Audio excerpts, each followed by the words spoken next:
नमस्कार दोस्तों, मेरे चैनल हिंदू भक्ति में आपका स्वागत है।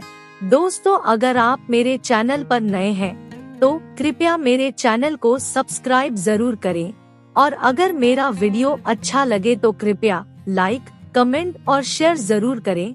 आज मैं आपके सामने बहुत ही प्यारी वीडियो लेकर आई हूँ। चाहे मर जाना, लेकिन स्त्रियों को ये 3 बातें कभी मत बताना। दोस्तों, आज की वीडियो बहुत ही ज्ञानवर्धक और रोचक होने वाली है।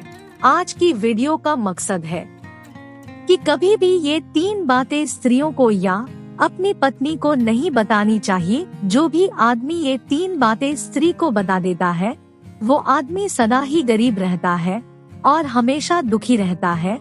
तो प्रिय दर्शकों, वो 3 बातें कौन सी है जो मरते दम तक पुरुष को अपनी पत्नी या स्त्री को नहीं बतानी चाहिए? दोस्तों, ये 3 बातें मैं आपको एक छोटी सी कहानी के जरिए बताने जा रही हूँ।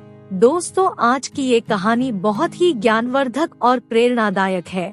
कृपया इस कहानी को अंत तक जरूर सुने। प्रिय दोस्तों, अगर आपने अभी तक मेरे चैनल को सब्सक्राइब नहीं किया है तो कृपया सब्सक्राइब जरूर कर दे। अब कहानी शुरू करते हैं। चाहे मर जाना, लेकिन भूलकर भी ये 3 बातें मत बताना। दोस्तों, प्राचीन समय की बात है। एक नगर में रामगोपाल नाम का एक व्यक्ति रहता था। रामगोपाल बहुत ही भोला और सीधा था। दोस्तों, उसने अपने जीवन में किसी भी प्रकार का कोई पाप नहीं किया था और रामगोपाल की जो स्त्री थी वो थोड़ी भुलक्कड़ थी और रामगोपाल के छोटे छोटे बच्चे भी थे। दोस्तों, रामगोपाल अपनी पत्नी से कोई भी बात नहीं छुपाता था।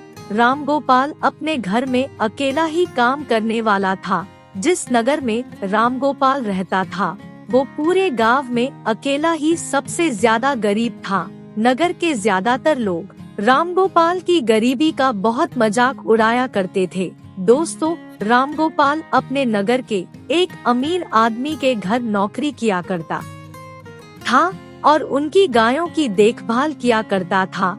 इसी तरह से रामगोपाल की गुजर बसर हो रही थी। लेकिन एक बार की बात है, उस सेठ ने रामगोपाल को बुलाया और कहा, रामगोपाल, तुम्हें कल से काम पर आने की कोई जरूरत नहीं है, क्योंकि हमने तुम्हारी जगह किसी और को काम पर रख लिया है, इसलिए अब तुम्हारी जरूरत नहीं है और जो तुम्हारे पिछले महीने की तनख्वाह है वो तुम ले जा सकते हो। सेठ से रामगोपाल पिछले महीने की तनख्वाह लेकर दुखी मन से वापस घर आ जाता है। घर पहुंचकर रामगोपाल अपनी तनख्वाह अपनी स्त्री को देता है। उसकी स्त्री ये देखकर बहुत खुश होती है। लेकिन जब उसके बाद रामगोपाल अपनी पत्नी को बताता है कि मेरी नौकरी छूट गई है, उस दिन के बाद रामगोपाल अपने घर में ही रहने लगा, क्योंकि रामगोपाल के पास अब कोई काम नहीं था। दोस्तों, इसी तरह देखते ही देखते कई दिन बीत गए, परंतु रामगोपाल को कोई काम नहीं मिला। घर में रखे हुए पिछले महीने की तनख्वाह के पैसे अब धीरे धीरे खत्म हो रहे थे। ये सोचकर रामगोपाल बहुत परेशान रहने लगा कि अब घर का खर्चा कैसे चलेगा, क्योंकि घर में कमाने वाला मैं अकेला ही था और मुझे कुछ ना कुछ तो करना ही होगा, नहीं तो इस तरह हम लोग भूखे मर जाएंगे। दोस्तों, इसी तरह कई दिन बीत गए और एक दिन ऐसा आता है जब रामगोपाल के घर में खाने का एक दाना भी नहीं बचा। रामगोपाल बहुत ज्यादा उदास हो जाता है और मन ही मन अपने आप को कोसने लगता है। और एक दिन ऐसा आता है जब रामगोपाल और उसके परिवार को भूखा ही सोना पड़ता है। और फिर जब अगले दिन सुबह हुई तो रामगोपाल घर के पास में ही एक जंगल में लकड़ियां काटने जाता है। रामगोपाल को जंगल में एक संत नजर आते हैं। रामगोपाल उस संत के नजदीक जाता है। संत रामगोपाल के कदमों की आहट सुनकर अपनी आंखें खोल देते हैं। रामगोपाल उस विद्वान संत को प्रणाम करता है और प्रणाम करने के बाद उनके पैरों में गिर जाता है और उनको कहता है, गुरुदेव, मेरे घर में खाने के लिए एक दाना भी नहीं है। मेरी बीवी और बच्चे भूखे मर रहे हैं। कृपया मुझे कोई ऐसा सुझाव दे जिससे मैं अपनी बीवी बच्चों का पेट पाल सकूं। दोस्तों, रामगोपाल की विनती सुनकर संत उसकी तरफ देखता है। संत ने रामगोपाल को कहा, आज मैं तुम्हें एक ऐसे पेड़ के बारे में बताने वाला हूँ। अगर तुम उस पेड़ के नजदीक जाकर उससे कुछ भी मांगोगे, वो पेड़ तुम्हें दे देगा।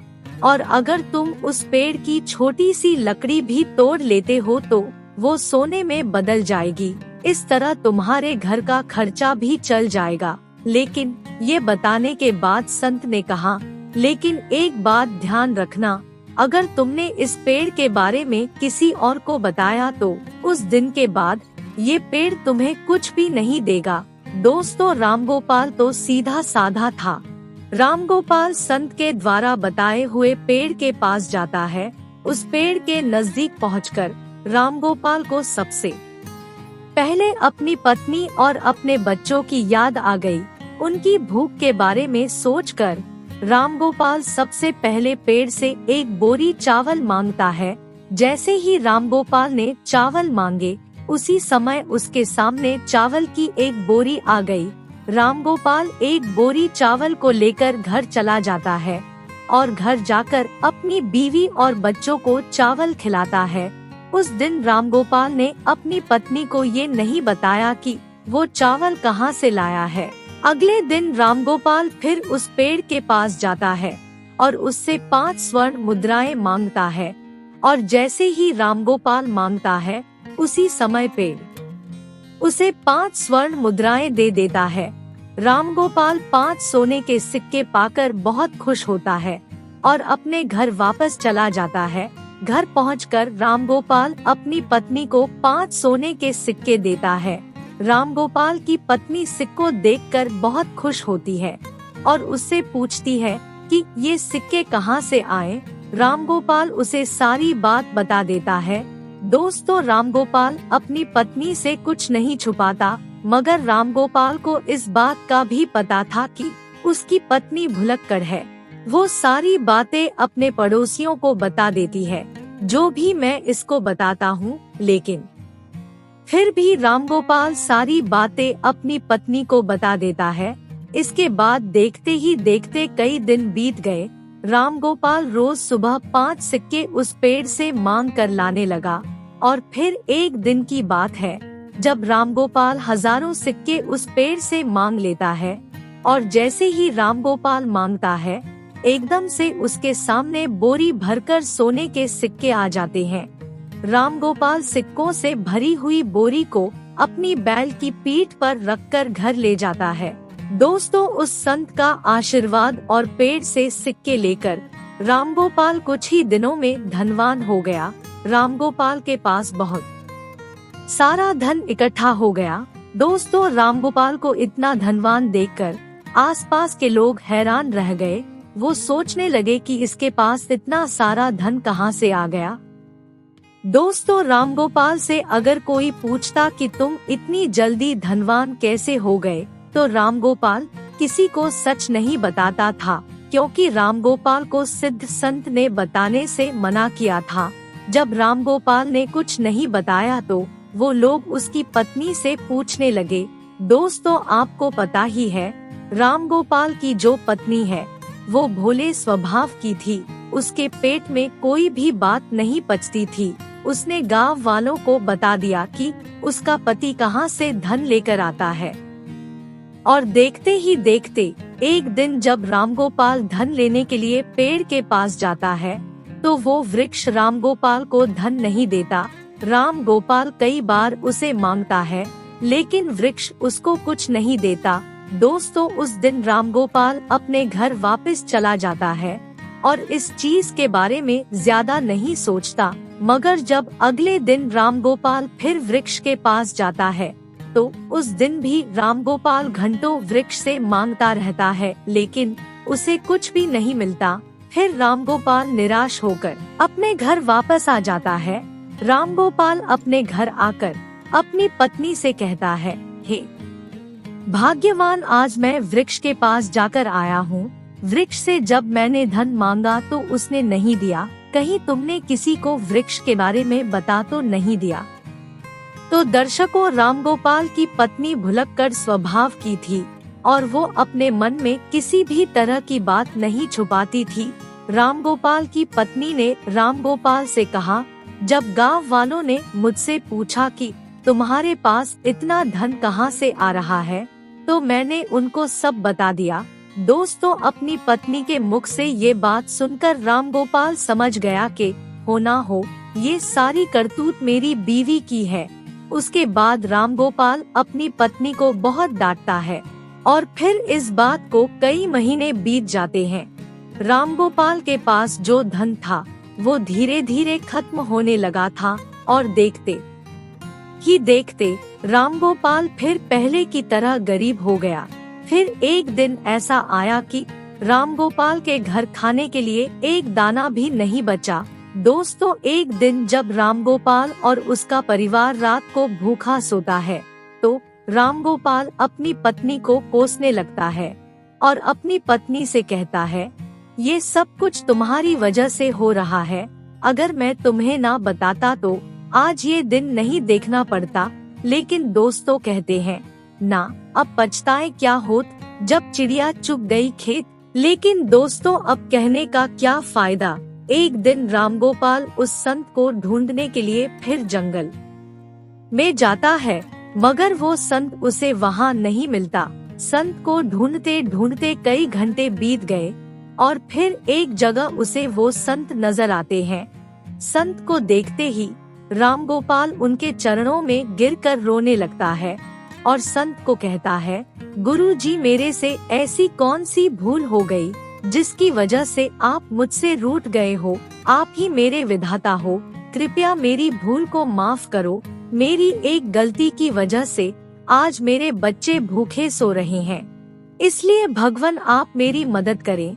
दोस्तों, इसके बाद संत रामगोपाल से कहता है, रामगोपाल, अगर ऐसी बात है तो मैं तुम्हें माफ करता हूँ, परंतु आज मैं तुम्हें एक बात बताने वाला हूँ और मेरी बात ये है, कभी भी अपने जीवन में ये 3 बातें किसी भी पुरुष को अपनी पत्नी को नहीं बतानी चाहिए। जो पुरुष ये बातें बताता है वो जीवन भर दुखी रहता है, सदा के लिए जीवन में गरीब रहता है।